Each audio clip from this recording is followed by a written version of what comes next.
नाग पंचमी का त्योहार हमारी परंपरा और संस्कृति से जुड़ा है। नागों के साथ जहाँ तमाम रहस्य जुड़े हैं, वहीं ये जीवन की रक्षा करने वाले भी माने जाते हैं। नाग पंचमी पर विधिवत पूजन करने से इन देवता की कृपा मिलती है। साथ ही व्रत कथा पढ़ने का भी विधान है। नाग पंचमी सनातन धर्म का एक विशेष त्योहार है, जिसे हर कोई बेहद श्रद्धा और आस्था के साथ मनाता है।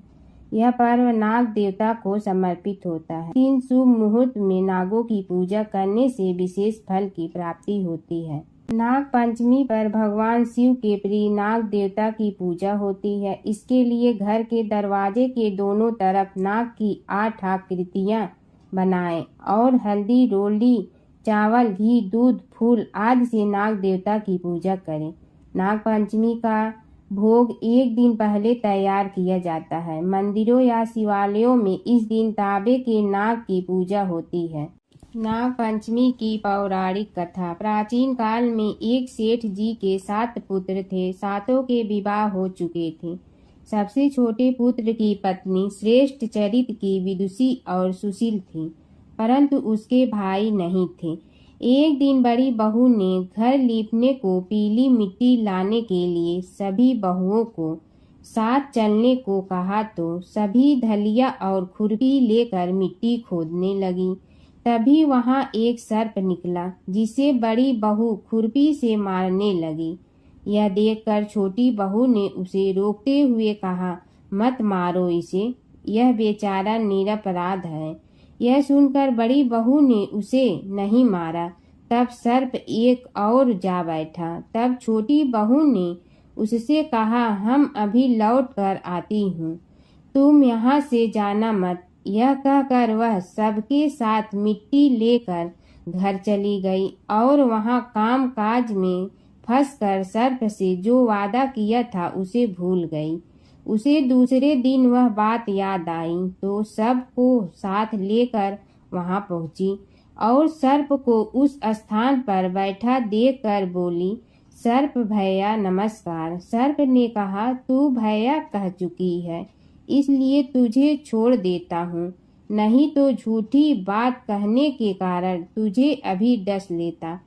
वह बोली, भैया मुझसे भूल हो गई है, उसकी क्षमा मांगती हूँ। तब सर्प बोला, अच्छा तू आज से मेरी बहन हुई और मैं तेरा भाई हुआ, तुझे जो मांगना हो मांग लो।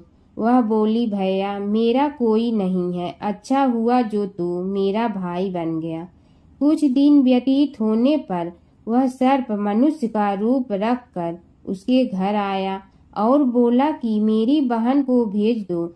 सबने कहा कि इसके तो कोई भाई नहीं था, तो वह बोला, मैं दूर के रिश्ते में इसका भाई हूँ, बचपन में ही बाहर चला गया था। उसके विश्वास दिलाने पर घर के लोगों ने छोटी को उसके साथ भेज दिया। उसने मार्ग में बताया कि मैं वही सर्प हूँ, इसलिए तू डरना नहीं और जहाँ चलना मैं कठिनाई को वहाँ मेरी पूंछ पकड़ लेना। उसने कहे अनुसार ही किया और इस प्रकार वह उसके घर पहुँच गई। वहाँ के धन ऐश्वर्य को देखकर वह चकित हो गई। एक दिन सर्प की माता ने उससे कहा, मैं एक काम से बाहर जा रही हूँ, तू अपने भाई को ठंडा दूध पिला देना। उसे यह बात ध्यान न रही और उससे गर्म दूध पिला दिया, जिसमें उसका मुख बेहतर जल गया। यह देखकर सर्प की माता बहुत क्रोधित हुई, परंतु सर्प के समझाने पर शांत हो गई। तब सर्प ने कहा कि बहन को अब उसके घर भेज देना चाहिए। तब सर्प और उसके पिता ने उसे बहुत सा सोना, चांदी, जवाहरात, वस्त्र, भूषण आदि देकर उसके घर पहुंचा दिया। इतना ढेर सारा धन देखकर बड़ी बहू ने ईर्ष्या से कहा, भाई तो बड़ा धनवान है, तुझे तो उससे और भी धन लाना चाहिए। सर्प ने यह वचन सुना तो सब वस्तुएं सोने की लाकर दे दी। यह देखकर बड़ी बहू ने कहा, इन्हें झाड़ने की झाड़ू भी सोने की होनी चाहिए। तब सर्प ने झाड़ू भी सोने की लाकर रख दी। सर्प ने छोटी बहू को हीरा मणियों का एक अद्भुत हार दिया था। उसकी प्रशंसा उस देश की रानी ने भी सुनी और वह राजा से बोली कि सेठ की छोटी बहू का हार यहाँ आना चाहिए। राजा ने मंत्री को हुक्म दिया कि उससे वह हार लेकर शीघ्र उपस्थित हो। मंत्री ने सेठ जी से जाकर कहा कि महारानी जी छोटी बहू का हार पहनेंगी, वह उससे लेकर मुझे दे दो। सेठ जी ने डर के कारण छोटी बहू से हार मांग कर दे दिया। छोटी बहू को यह बात बहुत बुरी लगी। उसने अपने सर्प भाई को याद किया और आने पर प्रार्थना की, भैया रानी ने हार छीन लिया है, तुम कुछ ऐसा करो कि जब वह हार उसके गले में रहे तब तक के लिए सर्प बन जाए और जब वह मुझे लौटा दे तब हीरो और मणियों का हो जाए। सर्प ने ठीक वैसा ही किया। जैसे ही रानी ने हार पहना वैसे ही वह सर्प बन गया। यह देखकर रानी चकित पड़ी और रोने लगी। यह देखकर राजा ने सेठ के पास खबर भेजी कि छोटी बहू को तुरंत भेजो। सेठ जी डर गए कि राजा ने जाने क्या करेगा। वे स्वयं छोटी बहू को साथ लेकर उपस्थित हुए। राजा ने छोटी बहू से पूछा, तूने क्या जादू किया है? मैं तुझे दंड दूंगा। छोटी बहू बोली, राजन धृष्टता क्षमा कीजिए, यह हार ही ऐसा है कि मेरे गले में हीरो और मणियों का रहता है और दूसरे के गले में सर्प बन जाता है। यह सुनकर राजा ने वह सर्प बना हार उसे देखकर कहा, अभी पहन कर दिखाओ। छोटी बहू ने जैसे ही उसे पहना वैसे ही हीरा मणियों का हो गया। यह देखकर राजा को उसकी बात का विश्वास हो गया और उसने प्रसन्न होकर उसे बहुत सी मुद्राएं भी पुरस्कार में दी। छोटी वह अपने हार और इन सहित घर लौट आई। उसके धन को देखकर बड़ी बहू ने ईर्ष्या के कारण उसके पति को सिखाया कि छोटी बहू के पास कहीं से धन आया है। यह सुनकर उसके पति ने अपनी पत्नी को बुलाकर कहा, ठीक है, बता कि यह धन तुझे कौन देता है। तब वह सर्प को याद करने लगी। तब उसी समय सर्प ने प्रकट होकर कहा, यदि मेरी धर्म बहन के आचरण पर संदेह प्रकट करेगा तो मैं उसे खा लूंगा। यह सुनकर छोटी बहू का पति बहुत प्रसन्न हुआ और उसने सर्प देवता का बड़ा सत्कार किया। उसी दिन से नाग पंचमी का त्योहार मनाया जाता है और स्त्रियां सर्प को भाई मानकर उनकी पूजा करती हैं। दूसरी कथा। किसी राज्य में एक किसान परिवार रहता था। किसान के 2 पुत्र व 1 पुत्री थी। एक दिन हल जोतते समय हल से नाग के 3 बच्चे कुचल कर मर गए। नागिन पहले तो विलाप करती रही, फिर उसने अपनी संतान के हत्यारे से बदला लेने का संकल्प किया। रात्रि को अंधकार में नागिन ने किसान, उसकी पत्नी व दोनों लड़कों को डस लिया।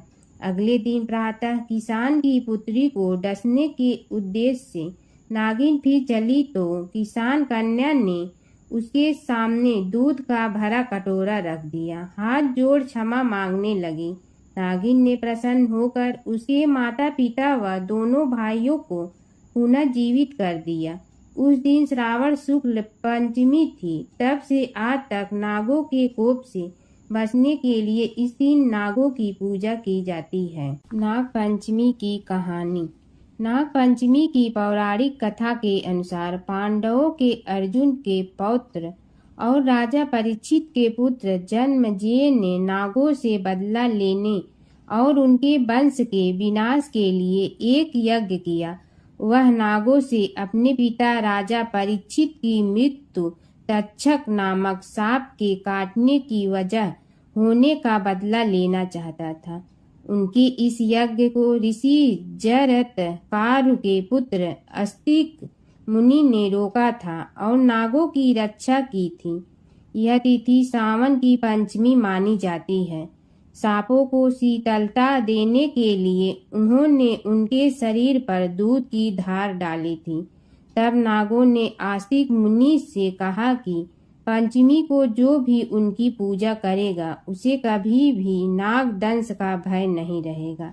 तभी से श्रावण मास की शुक्ल पक्ष की पंचमी तिथि को नाग पंचमी मनाई जाती है। हिंदू धर्म में नागों को देवता का दर्जा प्राप्त है। हर साल सावन शुक्ल पंचमी पर नागों की पूजा कर नाग पंचमी त्योहार मनाया जाता है। मान्यता है कि नाग पंचमी पर नाग की पूजा से काल सर्प दोष से राहत मिलती है, सुख समृद्धि आती है, भाइयों की रक्षा होती है। आइए जानते हैं नाग पंचमी पूजा मंत्र, नाग पंचमी कथा और महत्व।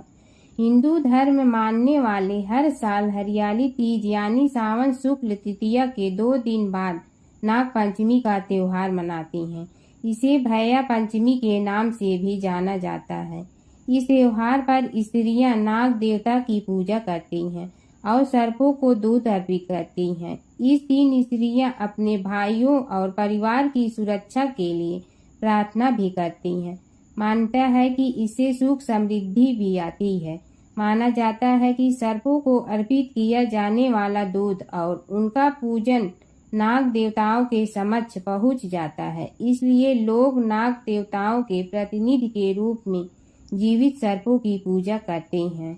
भगवान शिव के गढ़ नंदी का कथा। नंदी कैसे बने शिव के गढ़। शिव की घोर तपस्या के बाद शिलाद ऋषि ने नंदी को पुत्र रूप में पाया था। शिलाद ऋषि ने अपने पुत्र नंदी को संपूर्ण वेदों का ज्ञान प्रदान किया। एक दिन शिलाद ऋषि के आश्रम में मित्र और वरुण नाम के 2 दिव्य ऋषि पधारे। नंदी ने अपने पिता की आज्ञा से उन ऋषियों की उन्होंने अच्छे से सेवा की। जब ऋषि जाने लगे तो उन्होंने शिलाद ऋषि को तो लंबी उम्र और खुशहाल जीवन का आशीर्वाद दिया, लेकिन नंदी को नहीं। तब शिलाद ऋषि ने उनसे पूछा कि उन्होंने नंदी को आशीर्वाद क्यों नहीं दिया। इस पर ऋषियों ने कहा कि नंदी अल्पायु है। यह सुनकर शिलाद ऋषि चिंतित हो गए। पिता की चिंता को नंदी ने जानकर पूछा, क्या बात है पिताजी। तब पिताजी ने कहा कि तुम्हारी अल्पायु के बारे में ऋषि कह गए हैं, इसीलिए मैं चिंतित हूँ। यह सुनकर नंदी हंसने लगा और कहने लगा कि आपने मुझे भगवान शिव की कृपा से पाया है, तो मेरी उम्र की रक्षा भी वही करेंगे।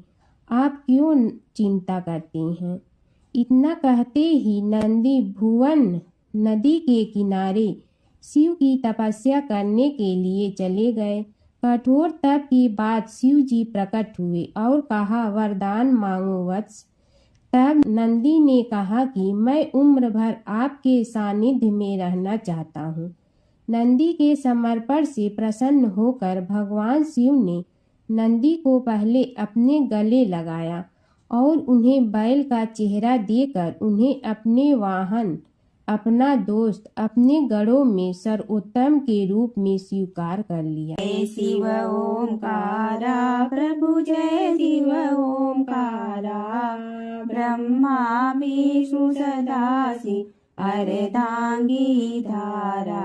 जय शिव ओंकारा, एकानन चतुरानन पंचानन राजे, हंसासन गरुड़ासन वृषवाहन साजे। जय शिव ओंकारा, 2 भुज 4 चतुर भुज 10 भुज अति सोहे, तीनों रूप निरखते त्रिभुवन जन मोहे। जय शिव ओंकारा, अक्षमाला बनमाला मुंड मलाधारी, चंदन मृग मद सोहे भोले शुभकारी। जय शिव ओंकारा, श्वेतांबर पीतांबर बागंबर अंगे, ब्रह्मादिक सनकादिक प्रेतादिक संगे जय शिव ओंकारा। करके मध्य कमंडलु और त्रिशूलधारी सुखकारी दुखहारी जग पालनकारी जय शिव ओंकारा। ब्रह्मा विष्णु सदा शिव जानत अविवेका रणवाचर में शोभित ए तीनों एका जय शिव ओंकारा। त्रिगुण स्वामी जी की आरती जो कोई नर गावे कहत शिवानंद स्वामी मन वांछित फल पावे जय शिव ओंकारा। प्रभु जय शिव ओंकारा।